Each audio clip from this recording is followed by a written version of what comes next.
ಎಂಡಬ್ಲ್ಯೂಪಿ act 1874 ಚಿತ್ರವನ್ನು ಜೀವ ವಿಮಾ ಪಾಲಿಸಿ ಖರೀದಿಸುವವರಿಗೆ ಹಾಗೂ ಜೀವ ವಿಮೆ ಸಲಹೆಗಾರರಿಗೆ ಅರಿವು ಮೂಡಿಸಲು ಸಾಮಾಜಿಕ ಕಳಕಳಿಯಿಂದ ಮಾಡಿರುವ ಚಿತ್ರ. ಈ ಚಿತ್ರವನ್ನು ಅಸಂಖ್ಯಾತ ವಿದ್ಯಾರ್ಥಿಗಳು, ವೃದ್ಧರು, ಹೆಣ್ಣು ಮಕ್ಕಳಿಗೆ ನೆರವಾಗಿದ್ದ ಹಾಗೂ ಅನೇಕ ಸಮಾಜ ಸೇವೆ ಕಾರ್ಯಕ್ರಮಗಳಲ್ಲಿ ತೊಡಗಿದ್ದ ಪದ್ಮಭೂಷಣ ಡಾ. ರಾಜ್ಕುಮಾರ್ ಹಾಗೂ ಅವರ ಪುತ್ರ ಪುನೀತ್ ರಾಜ್ಕುಮಾರ್ ರವರಿಗೆ ಸಮರ್ಪಿಸುತ್ತಿದ್ದೇವೆ.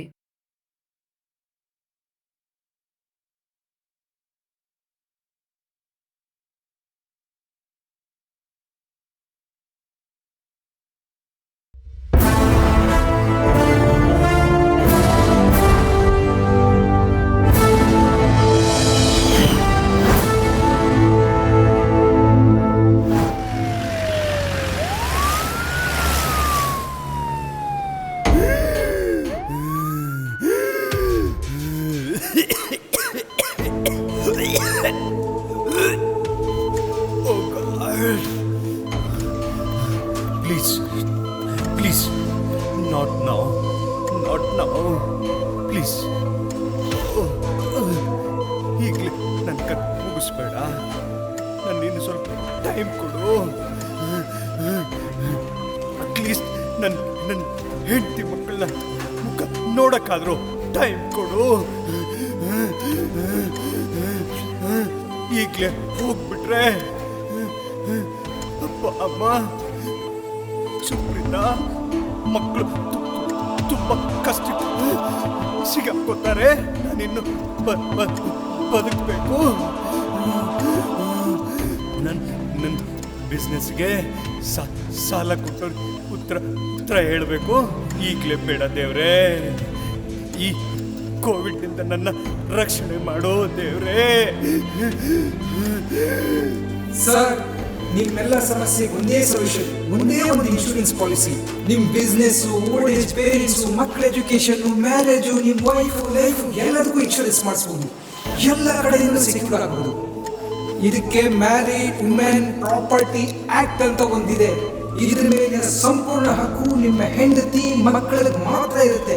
ಈ ಹಣದ ಮೇಲೆ ಬೇರೆ ಯಾರಿಗೂ ಅಧಿಕಾರ ಇರಲ್ಲ. ಓಕೆ, ಇಂಜೆಕ್ಷನ್ ಕೊಡಿ ಅವ್ರಿಗೆ, ಇಂಜೆಕ್ಷನ್ ಕೊಡಿ. ಇಲ್ಲ ಡಾಕ್ಟರ್, ಬ್ರೀತ್ ಕಂಟ್ರೋಲ್ ಆಗ್ತಾ ಇಲ್ಲ ಅವ್ರ ಕೈಲಿ. ಟ್ರೈ ಮಾಡಿ ಇಂಜೆಕ್ಷನ್ ನೋಡಿ, ಆಮೇಲೆ ಪಲ್ಸ್ ಚೆಕ್ ಮಾಡಿ. ಹಾರ್ಟ್ ಪ್ರೆಸ್ ಮಾಡ್ತಿದ್ದೀರಾ ತಾನೇ ನರ್ಸ್? ಹಾಂ doctor. Doctor heart beat stop ಆಯ್ತು. Oh my god. ನರ್ಸ್, ಹಾಂ ಡಾಕ್ಟರ್. Is no more. ಅವ್ರ ಫ್ಯಾಮಿಲಿ ಮೆಂಬರ್ಗೆ ಇನ್ಫಾರ್ಮ್ ಮಾಡಿ ಬಾಡಿನ ಡಿಸ್ಪೋಸ್ ಮಾಡೋ ವ್ಯವಸ್ಥೆ ಮಾಡಿ. ಕೋವಿಡ್ ಬಾಡಿನ ಜಾಸ್ತಿ ಹೊತ್ತು ಇಡಬೇಡಿ. Okay okay doctor.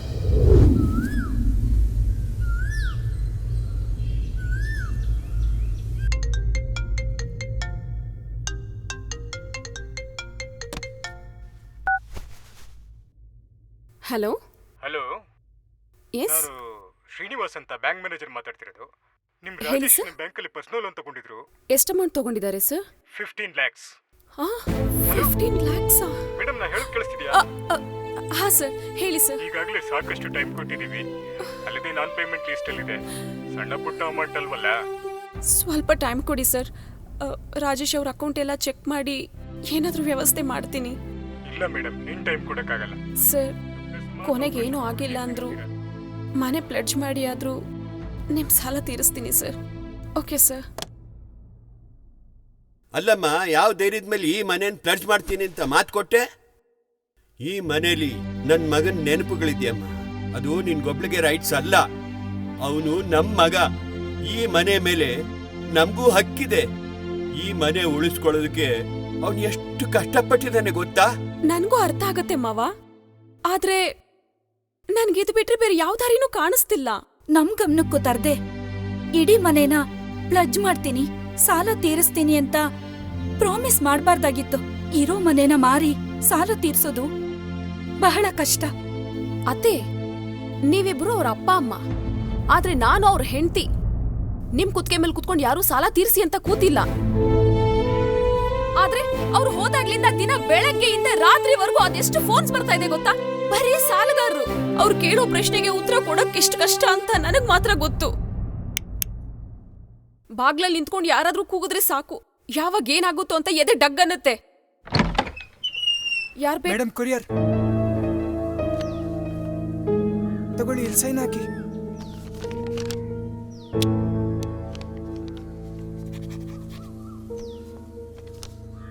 Thank you madam. ಈಗ ಯಾರು ಬಂದಿದ್ದಾರೋ?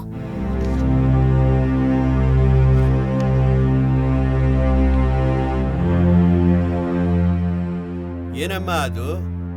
ಆ?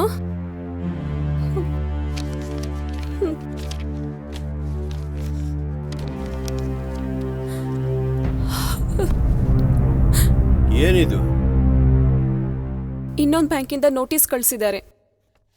ರಾಜೇಶ್ ಈ ಸೈಟ್ ತಗೊಳಕ್ಕೆ, ಈ ಮನೆ ಕಟ್ಟಕ್ಕೆ ಬ್ಯಾಂಕಲ್ಲಿ ಸಾಲ ತಗೊಂಡಿದ್ದಾರೆ.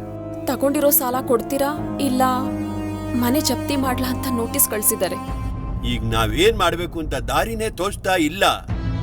ನನ್ ಮಗ ಇಷ್ಟೆಲ್ಲ ಸಮಸ್ಯೆಗಳು ಇಟ್ಕೊಂಡು ಯಾಕೆ ನಂಗೇನು ಹೇಳಲೇ ಇಲ್ಲ. ನನ್ ಮಗ ದೇವ್ರಂತವ್ನು ಎಲ್ಲಾನು ಮನ್ಸೊಳಗೆ ಇಟ್ಕೊಂಡು ಎಷ್ಟು ಒದ್ದಾಡಿದ್ನು. ನಮ್ಮ ಮಗ ಯಾರಿಗೂ ಮೋಸ ಮಾಡ್ದವನಲ್ಲ, ಸುಳ್ಳು ಹೇಳ್ದವನಲ್ಲ, ಪ್ರಾಮಾಣಿಕವಾಗಿ ಬದುಕಿದ್ದ. ಅವನ್ ನಿಯತ್ಗೆ ದೇವ್ರೆ ಏನಾದ್ರೂ ದಾರಿ ತೋರಿಸ್ತಾನೆ. ಅದಕ್ಕೂ ಮಿಗಿಲಾಗಿ ನಮ್ಮ ಹಣ್ಣೆಲ್ ಬರ್ದಂಗಾಗುತ್ತೆ. ಅದೇನಾಗುತ್ತೋ ಆಗ್ಲಿ, ನಾವಿದೀವಿ, ಫೇಸ್ ಮಾಡೋಣ.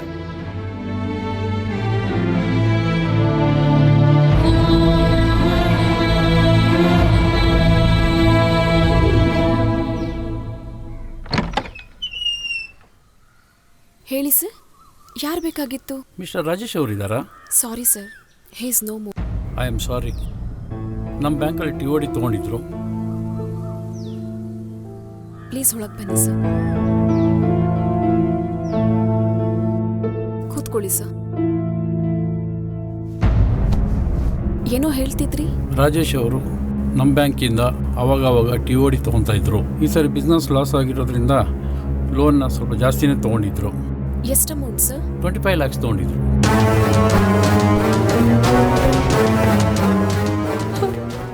25 lakhs? Madam, are you okay? ಹಾಂ sir, I am all right. If you don't mind, ನನಗೊಂದು ಸ್ವಲ್ಪ ಟೈಮ್ ಕೊಡಿ ಸರ್. ನನಗೇನು ಮಾಡಬೇಕು ಅಂತ ಒಂದು ತೋಚ್ತಾ ಇಲ್ಲ. ಆದರೆ ನಿಮ್ಮ ಅಮೌಂಟ್ ರಿಟರ್ನ್ ಮಾಡೋ ವ್ಯವಸ್ಥೆ ಮಾಡ್ತೀನಿ ಸರ್. ಸರಿ ಮೇಡಮ್, ನಾವು ಬರ್ತೀವಿ, ಬನ್ನಿ ಹೋಗೋಣ. ರಾಜೇಶ್ ಅವ್ರ ಡೆತ್ ಸರ್ಟಿಫಿಕೇಟ್ ರೆಡಿ ಆದ್ಮೇಲೆ ಆಫೀಸಿಗೆ ತಂದು ಸಬ್ಮಿಟ್ ಮಾಡಿಬಿಡಿ. Sure sir. ನಮಸ್ಕಾರ.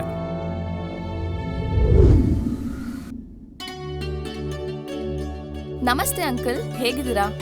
ಹಲೋ. ಹಾಯ್ ಪುಟ್ಟ. Hi. Hi aunty. Supreetha, Supreetha. ಕೂತ್ಕೋ. ಸ್ವೀಟಿ, ಮೇಲ್ ಹೋಗುಮ.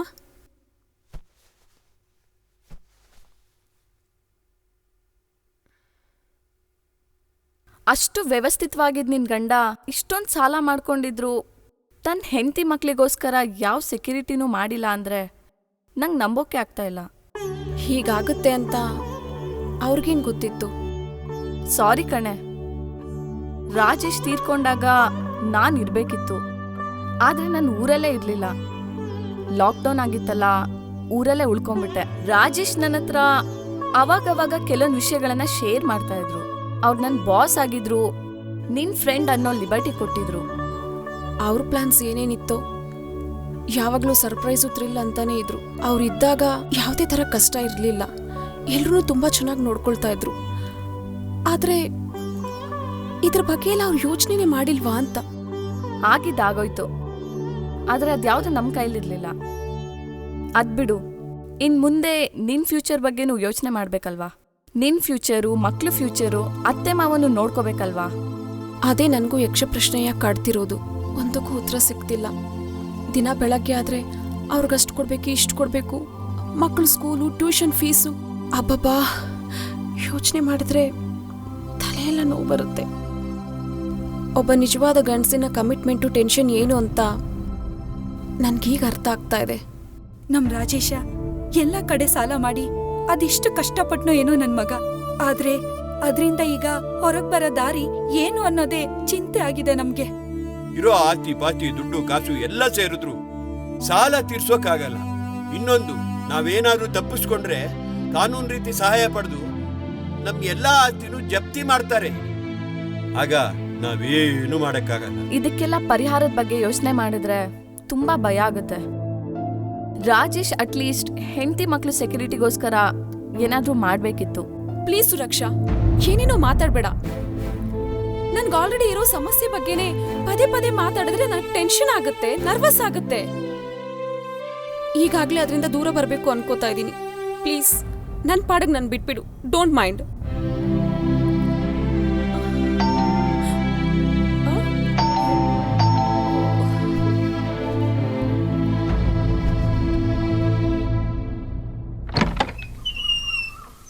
ಎಸ್ ಮೇಡಮ್, ಐಶ್ವರ್ಯ ಎಂಟರ್ಪ್ರೈಸಸ್ ಇಂದ. ಸೊ ಇವನು ಯಾರು? ಇವನು ಹಿಂಗೆಲ್ಲ ನೋಡ್ತಾ ಇದ್ದಾನೆ.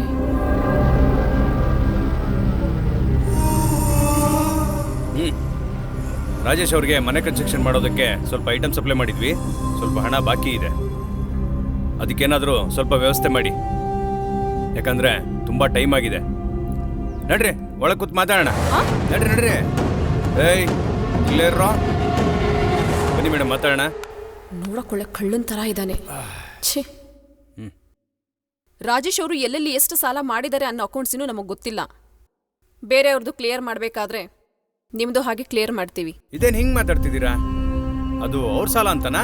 ನಂಗೆ ತೀರ್ಸೋದು ಕಷ್ಟ, ನಂಗಾಗಲ್ಲ ಅಂತಂದ್ರೆ ನಮಗೂ ಗೊತ್ತು ಹೇಗೆ ಪಡ್ಕೋಬೇಕು ಅಂತ. ಈಗ ನಾನು ಬಂದಿದ್ದೀನಿ, ಇನ್ನೇನು ನಮ್ಮ ಬಾಸ್ ಬಂದರೆ ಅವ್ರ ಮಾತು ನೀವು ಕೇಳೋಕ್ಕೂ ಆಗಲ್ಲ, ಅವ್ರಿಗೆ ನೀವು ಉತ್ತರನೂ ಕೊಡೋಕ್ಕಾಗಲ್ಲ. ಈ ಏರಿಯಾದಲ್ಲಿ ನಮ್ಮ ಬಾಸ್ಗೆ ಒಳ್ಳೆ ಸೌಂಡ್ ಇದೆ. ನೀವು ಕೇಳಿರ್ತೀರಲ್ಲ ಗೋಲ್ಡ್ ಗೋವಿಂದಣ್ಣ ಅಂತ. ಇನ್ನು ಎಷ್ಟು ಬ್ಯಾಲೆನ್ಸ್ ಇದೆ? ಓನ್ಲಿ 5 lakhs ಮಾ.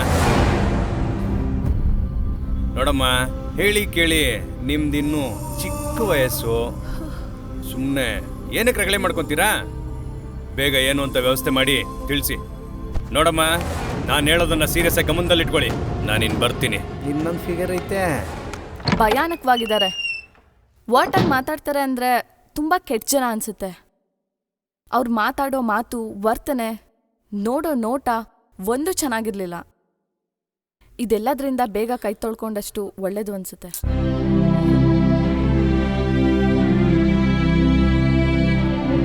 ಸಮಾಧಾನ ಮಾಡ್ಕೊ. ಏನ್ ಮೇಡಮ್, ಏನ್ ಮಾಡಿದ್ರಿ? ನಾವು ಕೊಟ್ಟಿರೋ ಡೇಟ್ ಮುಗೀತು, ನೀವು ದುಡ್ಡು ಕೊಟ್ಟಿಲ್ಲ ಅಂದ್ರೆ ಗೊತ್ತಲ್ಲ. ಅಮ್ಮೋರೆ, ಹಾಲಿನ ಬಿಲ್ಲು 25 lakhs ತಗೊಂಡು. Ration bill, cable bill, madam school fees ಬಂದಿಲ್ಲ. ನಾವು ಲೀಗಲ್ ಆಕ್ಷನ್ ತಗೊಂಡಿದ್ದೀವಿ. ಅದ್ರ ಮೇಲೆ ಕೋರ್ಟಿಗೆ ಉತ್ತರ ಹೇಳ್ಬೇಕು. ಆಮೇಲೆ ಮಾಸ್ತಿನ ಇಟ್ಕೊಳಕ್ಕಾಗಲ್ಲ. ಮೇಡಮ್, ಕರೆಂಟ್ ಬಿಲ್ಲು 3 ತಿಂಗಳದು, ಇಲ್ಲಾಂದ್ರೆ ಫ್ಯೂಸ್ ಕಿತ್ಕೊಂಡು ಹೋಗ್ತೀವಿ. 15 lakhs.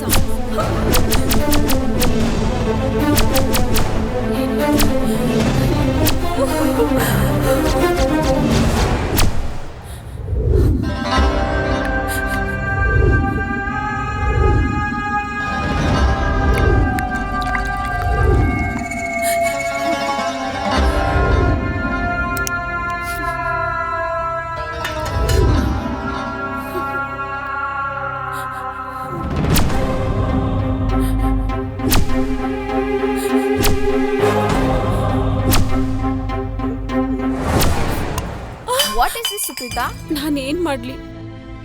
ಇದು ಬಿಟ್ರೆ ನನಗ್ ಬೇರೆ ಯಾವ ದಾರಿನೂ ಕಾಣಿಸ್ಲಿಲ್ಲ. ಯಾವಾಗ್ಲೂ ಬೇರೆಯವ್ರಿಗೆ ಮೋಟಿವೇಟೆಡ್ ಆಗಿ ಮಾತಾಡ್ತಿದ್ದ, ಮೂಟೆಗಟ್ಲೆ ಕನ್ಸ್ ಕಾಣ್ತಿದ್ದ ಆಶಾವಾದಿ ಸುಪ್ರೀತಾನ ಈ ಮಾತಾಡ್ತಿರೋದು.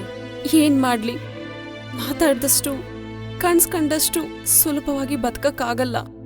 ಎಲ್ಲ ಸಾಲ್ಗಾರರು ನಾಳೆನೆ ಡೆಡ್ಲೈನ್ ಕೊಟ್ಟಿದ್ದಾರೆ. ನನಗ್ ಬೇರೆ ದಾರಿನೇ ಕಾಣಿಸ್ಲಿಲ್ಲ. ಮಾನ ಮರ್ಯಾದೆ ಕಳ್ಕೊಳ್ಳೋದ್ಕಿಂತ ಪ್ರಾಣ ಕಳ್ಕೊಳ್ಳೋದೇ ಸರಿ ಅನ್ಸ್ತು. ಹಾಗಂತ ಆತ್ಮಹತ್ಯೆ ಪ್ರಯತ್ನನ? ಮನುಷ್ಯ ಸಾಯೋದು ಬಹಳ ಸುಲಭ ಕಣಮ್ಮ, ಆದ್ರೆ ಇದ್ದು ಸಾಧಿಸ್ಬೇಕು, ಅದೇ ಚಾಲೆಂಜ್. ಅಲ್ಲಮ್ಮ, ನಿನ್ಗೆ ಈ ನಿರ್ಧಾರ ತಗೋಬೇಕಾದ್ರೆ ನಮ್ ನೆನ್ಪಾಗ್ಲಿ ಮಕ್ಕಳ ನೆನ್ಪಾಗ್ಲಿ ಬರ್ಲಿಲ್ವಾ? ಅದು ಅಲ್ದೆ ನಮ್ ರಾಜೇಶನ್ ನೆನ್ಪು ನೀನನ್ನ ಈ ನಿರ್ಧಾರದಿಂದ ತಡಿಲಿಲ್ವಾ? ಬದುಕು ಯಾವ ಕ್ಷಣದಲ್ಲಿ ಬೇಕಾದ್ರೂ ಬದಲಾಗ್ಬೋದು. ಸತ್ ಮರುಕ್ಷಣನೇ ಬದಲಾಗೋದಿದ್ರೆ ಇನ್ನೊಂದೊಳ್ಳೆ ಚಾನ್ಸ್ನ ಮಿಸ್ ಮಾಡ್ಕೊಳ್ತಿದ್ದೆ. ಕೊನೆ ಕ್ಷಣದವರೆಗೂ ಹೋರಾಡ್ಬೇಕು. ನಾವು ಸುತ್ತ ಮುಚ್ಚಿಟ್ಟಿರೋ ಬಾಗ್ಲನ್ನ ನೋಡ್ತಾ ಇರ್ತೀವಿ, ಆದ್ರೆ ಆ ದೇವ್ರು ನಮ್ಗೋಸ್ಕರ ಒಂದು ಮಹಾದ್ವಾರನೇ ತೆರೆದಿಟ್ಟಿರ್ತಾನೆ. ನಾವದನ್ನ ಗಮನಿಸೋದೇ ಇಲ್ಲ. ಆದ್ರೆ ನಮ್ ಬಾಸ್ ರಾಜೇಶ್ ಬುದ್ಧಿವಂತರು, ಹಾಗ್ ಮಾಡ್ಲಿಲ್ಲ. ವಾಟ್ ಅಂದ್ರೆ ರಾಜೇಶ್ ಇನ್ಶೂರೆನ್ಸ್ ಪಾಲಿಸಿ ಮಾಡ್ಸಿದ್ರಂತೆ. ಇನ್ಶೂರೆನ್ಸಾ? ಆ ಅಮೌಂಟ್ ಈಗ ನಿನಗ್ ಸಿಗ್ತಾ ಇದೆ. ರಿಯಲಿ? ಎಸ್, ಅದು married women property act under ಅಲ್ಲಿ ಎಂಡೋರ್ಸ್ ಆಗಿದೆ.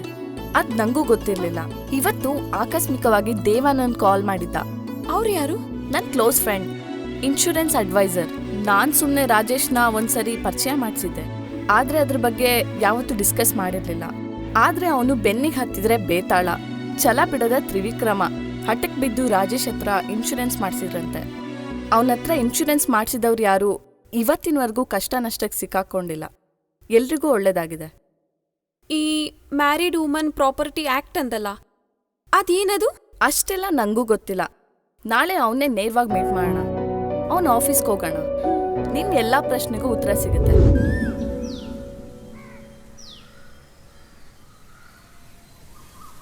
Hi Dev. Hey hi Suraksha, please come.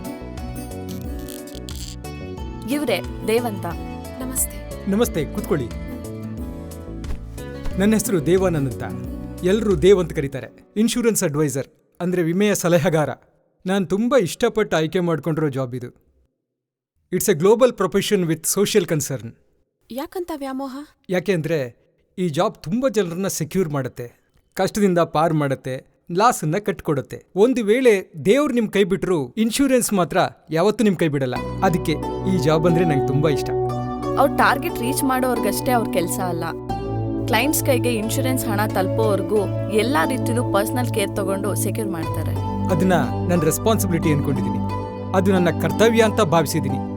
ಅದಕ್ಕೆ ನನಗೆ ಎಲ್ಲ ಫೀಲ್ಡಲ್ಲೂ ಜಾಸ್ತಿ ಕ್ಲೈಂಟ್ಸ್ ಇದ್ದಾರೆ. ಓ, ದಟ್ಸ್ ಇಂಟ್ರೆಸ್ಟಿಂಗ್. ಗಂಭೀರವಾದ ವಿಷಯ ಏನಂದ್ರೆ ನಮ್ಮನ್ನ ಕಾಪಾಡೋ ದೇವಸ್ಥಾನಗಳ ಮೇಲೆ, ಅವ್ರ ಆಸ್ತಿ ಪಾಸ್ತಿಗಳ ಮೇಲೂ ಇನ್ಶೂರೆನ್ಸ್ ಮಾಡಿಸಿರ್ತಾರೆ. ದೇವರಿಂದ ಹಿಡಿದು ಚಿನ್ನಾಭರಣದವರೆಗೂ ನಮ್ಮಲ್ಲಿ ರಕ್ಷಣೆ ಇದೆ. ಹಾಗಾದ್ರೆ ಈಗ ನಮ್ಮ ರಕ್ಷಣೆ ಯಾರು ಮಾಡ್ತಾರೆ? ರಾಜೇಶ್ ಅವರು ತುಂಬಾ ಸೆನ್ಸಿಬಲ್ ಆಗಿದ್ರು, ವೆರಿ ಗುಡ್ ಹ್ಯೂಮನ್ ಬೀಯಿಂಗ್. ಆದ್ರೆ ಇಷ್ಟು ಬೇಗ ಹೀಗಾಗತ್ತೆ ಅಂತ ನಾನು ಊಹಿಸಿರ್ಲಿಲ್ಲ. ಅನ್ಫಾರ್ಚುನೇಟ್, ಯಾವುದು ನಮ್ಮ ಕೈಲಿಲ್ಲ. ಆದ್ರೆ ಇವತ್ತು ನಮ್ಮ ಪರಿಸ್ಥಿತಿಗೆ ನೀವು ದೇವರಾಗಿ ಬಂದ್ರಿ. ನಿಮ್ಮ ಪಾಲಿನ ದೇವರು ನಿಮ್ಮ ರಾಜೇಶ್, ನಿಮ್ಮ ಪಾಲಿನ ದೇವಸ್ಥಾನ ನಮ್ಮ ಇನ್ಶೂರೆನ್ಸ್ ಕಂಪನಿ. ಇಲ್ಲಿ ನಾನು ಕೇವಲ ಅರ್ಚಕ ಅಷ್ಟೇ. ನಿಮ್ಮ ಗಂಡನ ಒಂದೇ ಒಂದು ಡಿಸಿಷನ್ ನಿಮ್ಮ ಬದುಕನ್ನೇ ಬದಲಾಯಿಸ್ಬಿಟ್ಟಿದೆ. ಅಲ್ಲ ಸರ್, ಎಲ್ಲ ಕಡೆ ಸಾಲ ಮಾಡಿರೋ ರಾಜೇಶ್ ಎಲ್ಲೂ ಇನ್ವೆಸ್ಟ್ ಮಾಡೇ ಇಲ್ಲ. ಅದರಲ್ಲೂ ಈ ಇನ್ಶೂರೆನ್ಸ್ ಮೇಲೆಲ್ಲ ಅವ್ರಿಗೆ ಯಾವುದೂ ಐಡಿಯಾನೂ ಇಲ್ಲ. ಆದರೂ ನಿಮ್ಮ ಹತ್ರ ಇನ್ಶೂರೆನ್ಸ್ ಹೇಗೆ ಮಾಡಿಸಿದ್ರು ಅಂತ ಗೊತ್ತೇ ಆಗ್ತಿಲ್ಲ. Anyways, it's unbelievable. ಹೇಳ್ತೀನಿ. ಈ ಮ್ಯಾರಿಡ್ ವುಮನ್ ಪ್ರಾಪರ್ಟಿ ಆಕ್ಟ್ ಅಂದ್ರೆ ಏನು?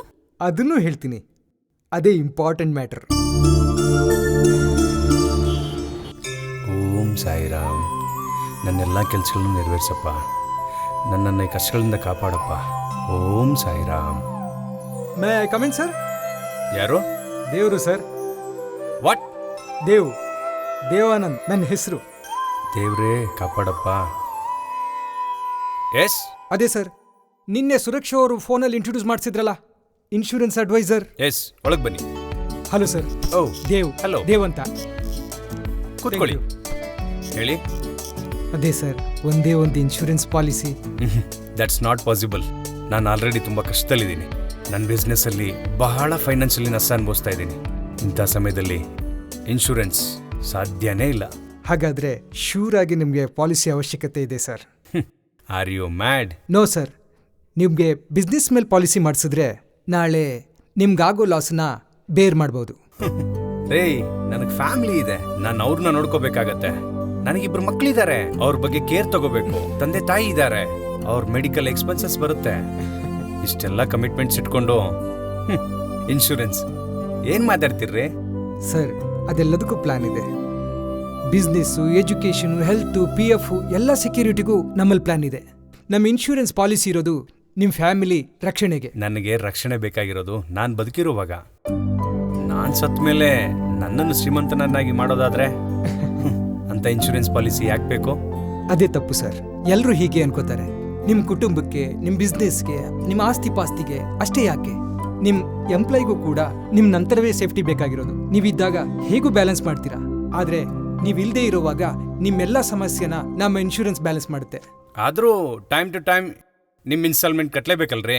ತಿಂಗಳಿಗೋ ವರ್ಷಕ್ಕೋ ಆ ಕಮಿಟ್ಮೆಂಟ್ ಬೇರೆ. ನೀವಂತೂ ನಿಮ್ಮ ಕಮಿಷನ್ ಆಸೆಗೋಸ್ಕರ ಪಾಲಿಸಿ ಮಾಡಿಸಿ ಹೊರಟೋಗ್ತೀರಾ. ಆಮೇಲೆ ನಮ್ಮ ಪರಿಸ್ಥಿತಿ ಹೇಳಿ, ಪ್ರತಿಯೊಂದಕ್ಕೂ ಪರದಾಡಬೇಕು. ಎಲ್ಲರೂ ಅಷ್ಟೇ ಸರ್. ಪಾಲಿಸಿ ಮಾಡಿಸಿ ಅಂದಾಗ ನಮ್ಮನ್ನ ಇರಿಟೇಷನ್ನು ತಲೆ ತಿಂತಾರೆ, ಅವ್ರ ಕಮಿಷನ್ಗೋಸ್ಕರ ನಮ್ಮನ್ನ ಸಿಕ್ಕಾಕ್ಸ್ತಾರೆ ಅಂತ ದೂರ ಇಡ್ತಾರೆ. ಇನ್ಶೂರೆನ್ಸ್ ಅನ್ನೋದು ಬೆಟ್ಟ ಇದ್ದ ಹಾಗೆ. ಹೇಗೋ ಕಷ್ಟಪಟ್ಟು ಬೆಟ್ಟ ತುದಿ ತಲುಪಿದ್ರೆ ಆಮೇಲೆ ಆರಾಮಾಗಿ ಆಕಾಶದಲ್ಲಿ ಹಾರಾಡ್ತಿರಬಹುದು. ಬೆಟ್ಟ ಹತ್ತುವಾಗ ಏನಾದ್ರೂ ಅಪಾಯ ಆಯ್ತು ಅಂತ ಇಟ್ಕೊಳ್ಳಿ, ಆಗ್ಲೂ ಕೂಡ ನಿಮ್ ಪೂರ್ತಿ ಹಣದ ಮೂಲಕ ನಿಮಗ್ ಸಹಾಯ ಮಾಡುತ್ತೆ. ನೀವು ನಿಮ್ಮ ಫ್ಯಾಮಿಲಿ ಯೋಗಕ್ಷೇಮಕ್ಕೋಸ್ಕರ, ನಿಮ್ಮ ಬದುಕು ನಿಮ್ಮ ಕಷ್ಟ ನಷ್ಟ ಹಗುರ ಮಾಡೋದಕ್ಕೋಸ್ಕರ ನಾವು ವಿಮೆ ಬಗ್ಗೆ ಎಲ್ಲರಿಗೂ ಸಲಹೆ ಕೊಡ್ತೀವಿ. ಆದ್ರೆ ಯಾರಿಗೂ ಇದು ಅರ್ಥನೇ ಆಗಲ್ಲ. ನಮ್ಮ ಮನೆಗೆ ಬೇಕಾಗಿರೋ ಸೆಕ್ಯೂರಿಟಿ ಎಲ್ಲ ನಾನೇ ಮಾಡುವಾಗ ನಮ್ಗೆ ಯಾಕ್ರಿ ಬೇಕು ಈ ಪಾಲಿಸಿ? ಆದ್ರೆ ಪಾಲಿಸಿ ಕ್ಲೈಮ್ ಸೆಟಲ್ಮೆಂಟ್ ಆಗುವಾಗ ಆಗೋ ಸಹಾಯ ಇದೆಯಲ್ಲ, ಅದನ್ನ ಯಾವ ದೇವ್ರು ಯಾವ ಬಂಧುನೂ ಮಾಡ್ಲಾರ. ಅದೇನಿದ್ರು ನೀವೀಗ ತಗೊಳ್ಳೋ ಡಿಸಿಷನ್ ಮೇಲಿದೆ. ಈ ಒಂದು ಕ್ಷಣ ನಿಮ್ ಇಡೀ ಬದುಕನ್ನ ಬದಲಾಯಿಸ್ಬಿಡ್ಬೋದು. ಮಿಸ್ಟರ್ ದೇವ್, ನಾನು ತುಂಬಾ ಬ್ಯುಸಿ ಆಗಿದ್ದೀನಿ, ಚೂರು ಟೈಮ್ ಇಲ್ಲ, ತುಂಬಾ ಕೆಲ್ಸಗಳಿದೆ. ಆಮೇಲೆ ಈ ಸದ್ಯಕ್ಕೆ ಪಾಲಿಸಿ ಮಾಡಿಸ್ಬೇಕಂತ ಅವಶ್ಯಕತೆ ಅನ್ನಿಸ್ತಾ ಇಲ್ಲ. ನನಗೆ ಯಾವಾಗ ಅನ್ಸುತ್ತೋ ಅವಶ್ಯಕತೆ ಇದೆ ಇನ್ಶೂರೆನ್ಸ್ ಪಾಲಿಸಿ ಮಾಡಿಸ್ಬೇಕಂತ ನಿಮಗೆ ಕರೆ ಮಾಡ್ತೀನಿ. ದಯವಿಟ್ಟು ಹೊರಡಿ. ನಿಮ್ಮೆಲ್ಲ ಸಮಸ್ಯೆಗೂ ಒಂದೇ ಪರಿಹಾರ, ಅದು ಇನ್ಶೂರೆನ್ಸ್. ಮಿಸ್ಟರ್, ನಂಗೆ ಅನ್ನಿಸ್ತಾ ಇಲ್ಲ ನಂಗೆ ಇನ್ಶೂರೆನ್ಸ್ ಅವಶ್ಯಕತೆ ಇದೆ ಅಂತ. Please don't force me. ನಾನು ತುಂಬ ಫೈನಾನ್ಷಿಯಲಿ ಪ್ರಾಬ್ಲಮ್ಸಲ್ಲಿದ್ದೀನಿ. ನನ್ನ ಪರಿಸ್ಥಿತಿ ಇಂಪ್ರೂವ್ ಆದಾಗ, ನನ್ನ ಮನಸ್ಥಿತಿ ಸ್ವಲ್ಪ ಸರಿ ಹೋದ್ಮೇಲೆ ನಾನು ನಿಮಗೆ ಇನ್ಶೂರೆನ್ಸ್ ತಗೊಳ್ಳೋಕ್ಕೆ ಕಾಲ್ ಮಾಡ್ತೀನಿ. Please you can go now. Okay sir, ನಾನು ನಿಮ್ಮ ಕಾಲ್ಗೋಸ್ಕರ ಕಾಯ್ತಿರ್ತೀನಿ. ದಯವಿಟ್ಟು ಕಾಲ್ ಮಾಡಿ. Bye sir.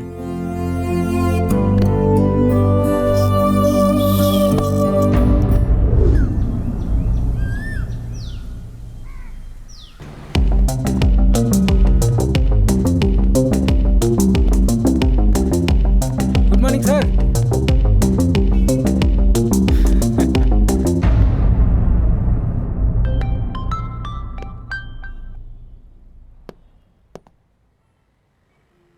Good morning sir. Hi, good morning. Sir, ಇವತ್ತು ಪ್ರೋಗ್ರಾಮ್ ಬಗ್ಗೆ ಹೇಳಬೇಕಿತ್ತು.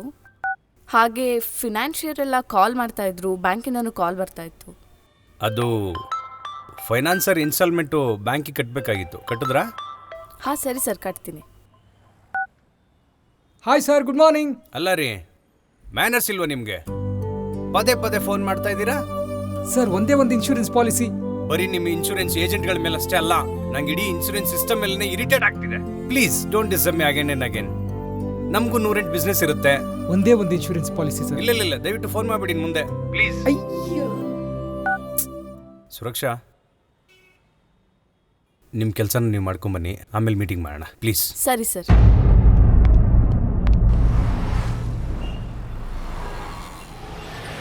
Good morning sir. ಛೇ, ಒಳ್ಳೆ ತಲೆನೋವಾಯ್ತಲ್ಲ ಇವ್ರದ್ದು.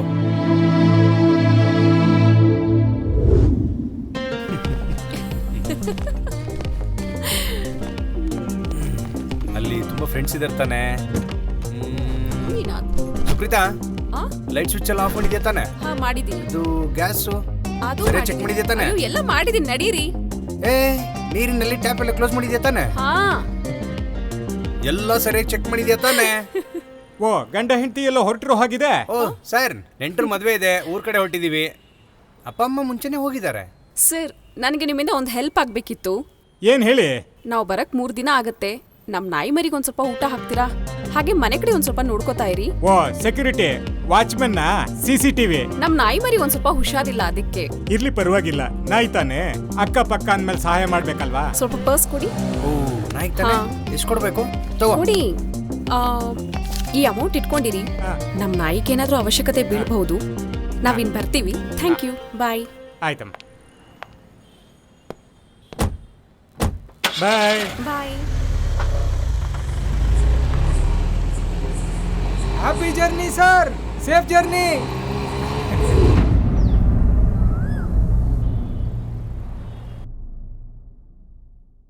What is this nonsense? ನನ್ನ ಆಬ್ಜೆನ್ಸ್ ಅಲ್ಲಿ ನನ್ನ ಚೇಂಬರ್ಗೆ ಒಳಗೆ ಬಿಟ್ಟಿದ್ದು ಯಾರಿ ನಿಮ್ಗೆ? ನಿಮ್ ಟಾರ್ಗೆಟ್ ರೀಚ್ ಮಾಡಕ್ಕೆ, ನಿಮ್ ಸರ್ವೈವಲ್ಗೋಸ್ಕರ ನಮ್ ಪ್ರಾಣ ಯಾಕೆ ಹಿಂಡ್ತೀರಾ? ಛೇ. Sorry sir, this is my last visit. ಇನ್ಮೇಲೆ ಯಾವತ್ತೂ ನಾನು ನಿಮ್ಗೆ ಡಿಸ್ಟರ್ಬ್ ಮಾಡಲ್ಲ. ಬಟ್ ಒನ್ ಥಿಂಗ್ ಸರ್, ನನ್ನ ಸರ್ವೈವಲ್ಗಾಗಲಿ ನನ್ನ ಟಾರ್ಗೆಟ್ ರೀಚ್ ಮಾಡೋದಕ್ಕಾಗಲಿ ಅಲ್ಲ, ನೀವು ನಿಮ್ಮ ಫ್ಯಾಮಿಲಿ ನಾಳೆ ಬೀದಿಗೆ ಬರದೇ ಇರಲಿ ಅಂತ ಇವತ್ತು ನೀವು ಮಾಡ್ಕೊಳ್ಳೋ ರಕ್ಷಣೆ. ಅಲ್ಲ ರೀ, ಇನ್ಶೂರೆನ್ಸ್ ಮಾಡಿಸೋದು ಅಷ್ಟೊಂದು ಇಂಪಾರ್ಟೆಂಟ್ ಅಂತ ನಂಗೀಗ ಅನ್ನಿಸ್ತಾ ಇಲ್ಲ. ಕೇವಲ 3 ದಿನಕ್ಕೆ ಲೈಟ್ ಬಿಲ್ಲು, ಹಾಲು, ಪೇಪರು, ಗ್ಯಾಸು, DTH, ಇಂಟರ್ನೆಟ್ ಇದೆಲ್ಲ ಬಿಲ್ ಕಟ್ಟಿರೋ ನೀವು ಸ್ಕೂಲ್ ಫೀಸು, ಕೆಲಸದವ್ರ ಪೇಮೆಂಟ್ ಕಟ್ಟಿ ಪ್ರಿಪೇರ್ ಆದ್ರಿ. ಇಷ್ಟೆಲ್ಲ ಪ್ರಿಪರೇಷನ್ ಮಾಡಿರೋ ನೀವು ಅಕಸ್ಮಾತ್ತಾಗಿ ಶಾಶ್ವತವಾಗಿ ದೂರ ಆದ್ರೆ ಟಚ್ ವುಡ್ ಹಾಗಾಗದೇ ಇರ್ಲಿ, ಬಟ್ ಅನ್ಫಾರ್ಚುನೇಟ್ಲಿ ಆದ್ರೆ ಇದೆಲ್ಲದ್ರೆ ಶಾಶ್ವತವಾದ ಬಿಲ್ ಎಷ್ಟಾಗತ್ತೆ? ಕಟ್ಟೋದಕ್ಕೆ ಯಾರಿರ್ತಾರೆ? ಕೇವಲ ನಾಯಿ ಆರೋಗ್ಯಕ್ಕೋಸ್ಕರ ಎಮರ್ಜೆನ್ಸಿಗೆ ಅಂತ ಹಣ ಕೊಟ್ರಿ. ನಿಮ್ಗೆ ನಿಮ್ ಮನೆ ಜೀವಗಳಿಗೆ ನೀವಿರೋವಾಗ್ಲೇ ಯಾಕೆ ಸರ್ ಕೇರ್ ತಗೋಬಾರ್ದು? ಇನ್ಶೂರೆನ್ಸ್ ಅಂದಮೇಲೆ ಪ್ರೀಮಿಯಂ ಟೈಮ್ ಟು ಟೈಮ್ ಕಟ್ಟಲೇಬೇಕಾಗತ್ತೆ. ನಮಗೆ ರೆಗ್ಯುಲರ್ ಇನ್ಕಮ್ ಅಂತೂ ಇರಲ್ಲ. ಬಿಸ್ನೆಸ್ ಅಂದಮೇಲೆ ಅಪ್ಸ್ ಅಂಡ್ ಡೌನ್ಸ್ ಇದ್ದೇ ಇರುತ್ತೆ. ಕೆಲವೊಂದ್ಸಲ ನಮ್ಮ ಹತ್ರ ದುಡ್ಡೇ ಇರಲ್ಲ. ಅವಾಗ ಪ್ರೀಮಿಯಂ ಯಾರು ಕಟ್ತಾರೆ? ಪಾಲಿಸಿ ಲ್ಯಾಪ್ಸ್ ಆದಾಗ ಅವಾಗ ನೀವ್ಯಾರು ಬರಲ್ಲ. ನೀವು ಊರಿಗೆ ಹೋಗುವಾಗ ಮಾಡ್ಕೊಂಡಿದ್ದ ಪ್ರಿಪರೇಷನ್ 30 ದಿನ, 30 ತಿಂಗಳು, 30 ವರ್ಷ ಅಂತ ಕಮಿಟ್ಮೆಂಟ್ ಮಾಡ್ಕೊಳ್ಳಿ. ನಿಮ್ಮ ಬದುಕು ನೋಡಿ ಹೇಗೆ ಬದಲಾಗುತ್ತೆ. ಇರೋ ಕಮಿಟ್ಮೆಂಟು, ಸಾಲಗಳ ಮಧ್ಯೆ ಈ ಪ್ರೀಮಿಯಂ ಬ್ಯಾಲೆನ್ಸ್ ಮಾಡಕ್ಕಾಗಲ್ಲ. ಯಾವ ಬ್ಯಾಲೆನ್ಸು ನಿಮ್ಮನ್ನ ಕಾಪಾಡಲ್ಲ, ಆದ್ರೆ ಈ ಬ್ಯಾಲೆನ್ಸು ನಿಮ್ಮನ್ನ ಸೇಫ್ ಮಾಡುತ್ತೆ. ಲೈಫ್ ಕಮಿಟ್ಮೆಂಟ್ ಸಿಕ್ಕಾಕೊಂಡ್ರೆ ಹೇಗಾದ್ರೂ ಮಾಡಿ EMI ತರ ಕಟ್ಬಿಡ್ತೀವಿ. ಅದಕ್ಕೋಸ್ಕರ ಹಗಲು ರಾತ್ರಿ ದುಡಿತೀವಿ. ನಿಮಗ್ ಗೊತ್ತಾ, ಇನ್ಶೂರೆನ್ಸ್ ನೆಗ್ಲೆಕ್ಟ್ ಮಾಡೋರು ಕೂಡ ಕೋವಿಡ್ ಟೈಮಲ್ಲಿ ಇನ್ಶೂರೆನ್ಸ್ ಮಾಡೋ ಹಾಗಾಗಿತ್ತು. ಯಾಕೆಂದ್ರೆ ಜನಕ್ಕೆ ಗೊತ್ತಾಗಿತ್ತು ನಮ್ಮನ್ನ ಸೇಫ್ ಮಾಡೋದು ಇನ್ಶೂರೆನ್ಸ್ ಮಾತ್ರ ಅಂತ. ಇದೆಲ್ಲ ಈಗಲೇ ಯಾಕೆ? ಸ್ವಲ್ಪ ದಿನ ಆಗ್ಲಿ, ಆಮೇಲೆ ನೋಡ್ಕೊಳ್ಳೋಣ ಪ್ಲೀಸ್. ಸರ್, ಇನ್ಶೂರೆನ್ಸ್ ಅನ್ನೋದು ಮುಂಜಾಗ್ರತೆಯಾಗಿ ತಗೊಳ್ಳೋ ರಕ್ಷಣೆ. ಎಲ್ಲ ಆದ್ಮೇಲೆ ದೇವ್ರು ಕೂಡ ನಿಮ್ ರಕ್ಷಣೆಗೆ ಬರಲ್ಲ. ಇನ್ನು ಎಷ್ಟು ಯೋಚನೆ ಮಾಡ್ತೀರಾ? ಎಷ್ಟು ಲೇಟ್ ಮಾಡ್ತೀರಾ? ಜವಾಬ್ದಾರಿ ಇರೋರು ಮಾತ್ರ ಈ ವಿಷಯದಲ್ಲಿ ಸರಿಯಾದ ಡಿಸಿಷನ್ ತಗೋತಾರೆ. You are already late. ಇವತ್ತೇ ಈ ಕ್ಷಣನೇ ಡಿಸೈಡ್ ಮಾಡಿ. ನಿಮ್ಮನ್ನ ಎಲ್ಲಾ ಸಮಸ್ಯೆಯಿಂದ ಕಾಪಾಡೋ ಭಾರ ನಮ್ ಕಂಪನಿದು. ಇದೆಲ್ಲ ಮಾಡಿಸಿದ್ರೆ ನಾಳೆ ಸೇಫ್ ಆಗ್ಬೋದು ಅಂತ ಹೇಗ್ ನಂಬೋದು? ಸರಿ, ಸಾಲಗಾರರು, ಕೊಡಬೇಕಾದವರು, ತಗೊಳ್ಬೇಕಾದವರು ಯಾರ್ಯಾರೋ ವಾರಸ್ದಾರರಾಗಿ ಈ ಹಣಕ್ಕೆ ಮುಟ್ಗೋಲ್ ಹಾಕೋಬೋದಲ್ಲ. ಆಗ ನನ್ನ ಫ್ಯಾಮಿಲಿಗೆ ಹಣ ಸಿಗಲ್ಲ. ಹೌದು ಸರ್. ಹೇಗಾದ್ರೂ ಲಾಸೇ. ಅದಕ್ಕೆ ನಾನು ಎಕ್ಸ್ಟ್ರಾ ರಿಸ್ಕ್ ತಗೊಂಡು ಇನ್ಶೂರೆನ್ಸ್ ಯಾಕೆ ಮಾಡಿಸ್ಬೇಕು? ಹಾಗಾಗಲ್ಲ ಸರ್. ಅದಕ್ಕೆ MWP ಆಕ್ಟ್ ಅಂತ ಒಂದಿದೆ. ನೀವು ಪಾಲಿಸಿ ಮಾಡಿಸೋದೇ ಹೌದಾದ್ರೆ ನಿಮ್ ಪಾಲಿಸಿನ MWP ಆಕ್ಟ್ ಅಂದ್ರೆ ಮ್ಯಾರಿಡ್ ವುಮೆನ್ ಪ್ರಾಪರ್ಟಿ ಆಕ್ಟ್ ಅಂಡರ್ನಲ್ಲಿ ಎಂಡೋರ್ಸ್ ಮಾಡಿಸ್ತೀನಿ. ಹಾಗೆ ಅದ್ರ ಕ್ಲೈಮ್ ಸೆಟಲ್ಮೆಂಟ್ ಆಗೋವರೆಗೂ ನಂದೇ ರೆಸ್ಪಾನ್ಸಿಬಿಲಿಟಿ. ಈ ವಿಷಯ ಎಷ್ಟೋ ಜನಕ್ಕೆ ಗೊತ್ತಿಲ್ಲ. ಓಹೋ. ಇನ್ಫ್ಯಾಕ್ಟ್ ಇನ್ಶೂರೆನ್ಸ್ ಅಡ್ವೈಸರ್ಗಳಿಗೆ, ಅಡ್ವೊಕೇಟ್ಗಳಿಗೆ ಗೊತ್ತಿಲ್ಲ. MWP ಆಕ್ಟ್ ಅಂದ್ರೆ ಏನಿದು? ನೀವು ಪಾಲಿಸಿ ಮಾಡಿಸಿ ಅದನ್ನ ಮ್ಯಾರಿಡ್ ವುಮೆನ್ ಪ್ರಾಪರ್ಟಿ ಆಕ್ಟ್ ನಲ್ಲಿ ಎಂಡೋರ್ಸ್ ಮಾಡಿಸಿದ್ರೆ ಇದ್ರ ಮೇಲಿನ ಸಂಪೂರ್ಣ ಅಧಿಕಾರ ನಿಮ್ಮ ಹೆಂಡತಿ ಮತ್ತು ಮಕ್ಕಳಿಗೆ ಮಾತ್ರ ಇರುತ್ತೆ. ಈ ಕ್ಲೈಮ್ ಅಮೌಂಟ್ ಮೇಲೆ ಯಾವ ಬ್ಯಾಂಕು, ಯಾವ ಫೈನಾನ್ಸು, ಯಾವ ಕೋರ್ಟು, ಯಾವ ಟ್ಯಾಕ್ಸಿಗೂ ಹಕ್ಕಿರಲ್ಲ. ಸರಿ, ನೀವಿಷ್ಟೆಲ್ಲ ಹೇಳಾದ್ಮೇಲೆ ನಾನೊಂದು ಪಾಲಿಸಿ ಮಾಡಿಸ್ತೀನಿ. Thanks sir. ಅದು married women property act under ನಲ್ಲಿ ಎಂಡೋರ್ಸ್ ಮಾಡಿಸ್ತೀನಿ. ಆದ್ರೆ ಇದ್ರ ಸಂಪೂರ್ಣ ಜವಾಬ್ದಾರಿ ನಿಮ್ದಾಗಿರುತ್ತೆ. ಅಲ್ಲದೆ ಹೋದ್ರೆ ಹೋಗ್ಲಿ ಅಂತ ನಿಮ್ಮ ಟಾರ್ಚರ್ ತಡೆಯಲಾರ್ದೆ ತಗೊಂತಿರೋ ಪಾಲಿಸಿ ಇದು. ನೀವು ನನ್ನ ಮೇಲೆ ಇಟ್ಟಿರೋ ನಂಬಿಕೆನ ನಾನು ನನ್ನ ಕಂಪನಿ ಇಬ್ರು ಉಳಿಸ್ಕೋತೀವಿ. ತಗೊಳ್ಳಿ sir.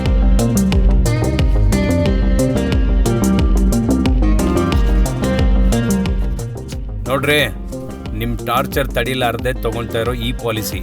Understand? Thank you sir. ನನ್ನ ಟಾರ್ಚರು ನಿಮ್ಮ ಫ್ಯೂಚರ್ನ ಗಟ್ಟಿಗೊಳಿಸುತ್ತೆ. I am damn sure sir. That's fine. ಆವತ್ತು ರಾಜೇಶ್ ಅವರು ಇನ್ಶೂರೆನ್ಸ್ ಪಾಲಿಸಿ ಮಾಡಿಸಿರ್ಲಿಲ್ಲ ಅಂದ್ರೆ ಇವತ್ತು ನಿಮ್ಮ ಪರಿಸ್ಥಿತಿ ಏನಾಗಿರ್ತಿತ್ತು ನೀವೇ ಊಹಿಸ್ಕೊಳ್ಳಿ. ಈಗ ನಿಮ್ಮ ಫ್ಯಾಮಿಲಿ ಪೂರ್ತಿ ಸೆಕ್ಯೂರ್ ಆಗಿದೆ. ನಿಮ್ಮ ಗಂಡನ ಬಿಸ್ನೆಸ್ಸು, ನಿಮ್ಮ ಮಕ್ಕಳ ಫ್ಯೂಚರು, ನಿಮ್ಮ ಅತ್ತೆ ಮಾವ ಅವ್ರ ಹೆಲ್ತ್ ಎಕ್ಸ್ಪೆನ್ಸಸ್ಸು ಎಲ್ಲ ಕಮಿಟ್ಮೆಂಟ್ ಕ್ಲಿಯರ್ ಮಾಡ್ಕೊಂಡು ಆರಾಮಾಗಿರ್ಬೋದು. ನಮ್ಮ ಪಾಲಕ್ ನಿಜವಾಗ್ಲೂ ನೀವು ದೇವ್ರಾಗ್ ಬಂದ್ರಿ. ನಿಮ್ಮ ಉಪಕಾರನ ನಾನು ಯಾವತ್ತೂ ಮರೆಯೋದಿಲ್ಲ. ಇದಕ್ಕೆ ನೋಡಿ ನನ್ಗೆ ಈ ಜಾಬ್ ಇಷ್ಟ ಆಗೋದು. ಪಾಲಿಸಿ ಮಾಡಿಸಿ ಅಂದಾಗ ಎಲ್ಲರೂ ಕೆಂಡ ಕಾರ್ತಾರೆ.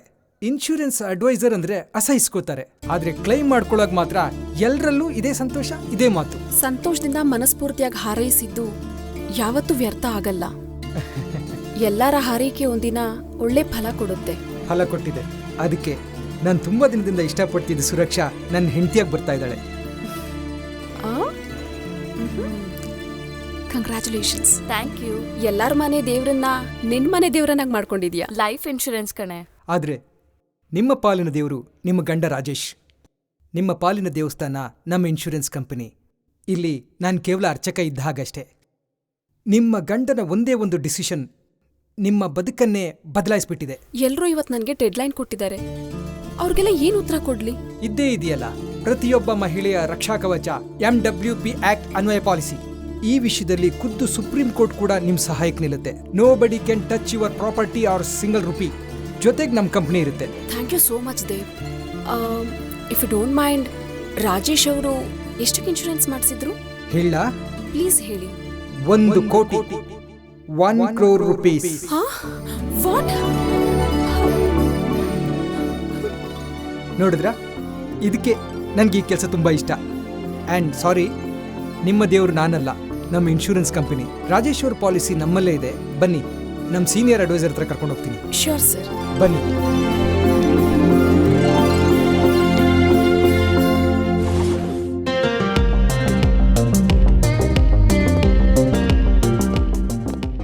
ಪ್ಲೀಸ್ ಸರ್, ಇವರು ನಮ್ಮ ಸೀನಿಯರ್ ಅಡ್ವೈಸರ್ ವಿರೂಪಾಕ್ಷಪ್ಪ ಅಂತ. ಸರ್, ಅದೇ ನಾನು ಹೇಳಿದ್ನಲ್ಲ, ರಾಜೇಶ್ ಅವ್ರ ವೈಫು. ನಮಸ್ಕಾರ. ನಮಸ್ತೆ ಸರ್. ನಮಸ್ತೆ ಸರ್. ತಗೊಳ್ಳಿ ಅಮ್ಮ ನಿಮ್ಮ ವಿಮಾ ಪಾಲಿಸಿ. ದೇವ್ರು ಒಳ್ಳೇದು ಮಾಡಲಿ. All the best. Thank you sir.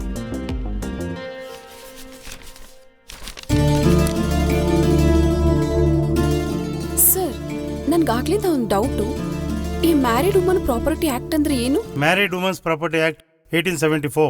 ಈ ಕಾಯ್ದೆ ಸುಮಾರು 147 ವರ್ಷಗಳಿಂದ ಬಂದಿತ್ತು. ಆದರೆ ಇದರ ಸದುಪಯೋಗ ಇದುವರೆಗೂ ಯಾರು ಪಡ್ಕೊಂಡಿಲ್ಲ. ಈ ಕಾಯ್ದೆ ವಿಶೇಷವಾಗಿ ವಿವಾಹಿತ ಮಹಿಳೆ ಮತ್ತು ಮಕ್ಕಳಿಗೋಸ್ಕರ, ಅವರ ರಕ್ಷಣೆಗೋಸ್ಕರ. ವಿಶೇಷವಾಗಿ ಈ ಟರ್ಮ್ ಪಾಲಿಸಿ ಮಾಡಿಸಬೇಕಾದರೆ ಅದನ್ನು ನಮೂದಿಸಿ ಉಲ್ಲೇಖಿಸಿದರೆ ಇದರಿಂದ ಬೆನಿಫಿಟ್ ಆಗುತ್ತೆ ಹೊರತು ಬೇರೆ ಯಾರ ಹೆಸರಿಗೂ ಮಾಡಿಸ್ಲಿಕ್ಕಾಗಲ್ಲ. ಈ ಕಾಯ್ದೆಯನ್ನು ನಮೂದಿಸಬೇಕಾದರೆ ಇನ್ ಕೇಸ್ ಇದನ್ನು ಮಾಡಬೇಕಾದ ಸಂದರ್ಭದಲ್ಲೇ ಇದನ್ನು ಉಲ್ಲೇಖ ಮಾಡಬೇಕಾಗತ್ತೆ. ಇದನ್ನ ನಿಶ್ಚಿತವಾಗಿ ತಿಳಿಸ್ಬೇಕಾಗತ್ತೆ. ಬೆನಿಫಿಷಿಯರಿ ಯಾರು ಅಂತ ತಿಳಿಸ್ಬೇಕಾಗತ್ತೆ. ಅವ್ರಿಗೆ ಈ ಹಣ ಸಂದಾಯವಾಗುತ್ತೆ. ಸಾಧ್ಯ ಇಲ್ಲ, ಇದರಲ್ಲಿ ಯಾರಂದ್ರೆ ಅವರನ್ನ ಬೆನಿಫಿಷಿಯರಿ ಮಾಡ್ಲಿಕ್ಕಾಗಲ್ಲ. ಇದರಲ್ಲಿ ಏನಿದ್ರು ವಿವಾಹಿತ ಮಹಿಳೆ ಮತ್ತು ಮಕ್ಕಳಿಗೋಸ್ಕರ ಮಾಡಿರೋದ್ರಿಂದ ಪತಿ ತನ್ನ ಧರ್ಮಪತ್ನಿಗೆ ಮಾಡಬೇಕಾಗತ್ತೆ. ಇದರಲ್ಲಿ ಸರೆಂಡರ್ ಪ್ರಶ್ನೆ ಬರೋದೇ ಇಲ್ಲ. ಯಾಕೆ ಅಂದ್ರೆ ಈ ವಿಮೆ ಹಣ ಏನಿದ್ರೂ ಕೂಡ ಬೆನಿಫಿಷಿಯರಿಗೆ ಹೋಗುತ್ತೆ. ಆ ಮಹಿಳೆಗೆ ಮತ್ತು ಅವರ ಮಕ್ಕಳಿಗೆ ಮಾತ್ರ ಹೋಗುತ್ತೆ. ಸರೆಂಡರ್ ಮಾಡೋ ಹಕ್ಕು ಪಾಲಿಸಿದಾರನು ಕೂಡ ಇರೋದಿಲ್ಲ. ಒಂದು ವೇಳೆ ಮಾಡಿದ್ರೆ ಅದು ಅವ್ರ ಕಲ್ಯಾಣಕ್ಕೆ ಆಗ್ಬೇಕು. ಇಬ್ರು ಸೇರಿ ಒಟ್ಟಿಗೆ ಅಪ್ಲಿಕೇಶನ್ ಹಾಕ್ಬೇಕು. ಒಂದು ವೇಳೆ ಅವರು ಇಲ್ಲ ಅಂತಂದ್ರೆ ನ್ಯಾಚುರಲ್ ಆಗಿ ಲೀಗಲ್ ಏಡ್ಸ್ಗೆ ಹೋಗುತ್ತೆ. ನಮ್ಮ ಸಲಹೆ ಏನಂದರೆ, ಯಾರೇ ವಿಮೆ ಮಾಡಿಸಲಿ, ಏನೇ ಮಾಡಿದ್ರು ಕೂಡ MWP ಆಕ್ಟ್ ಅನ್ವಯ ಅದನ್ನ ಎಂಡೋರ್ಸ್ ಮಾಡಿಸೋದು ಬಹಳ ಉತ್ತಮ. ಅದನ್ನು ಮಾಡುವುದು ಯಾರೂ ಮರೆಯಬಾರದು.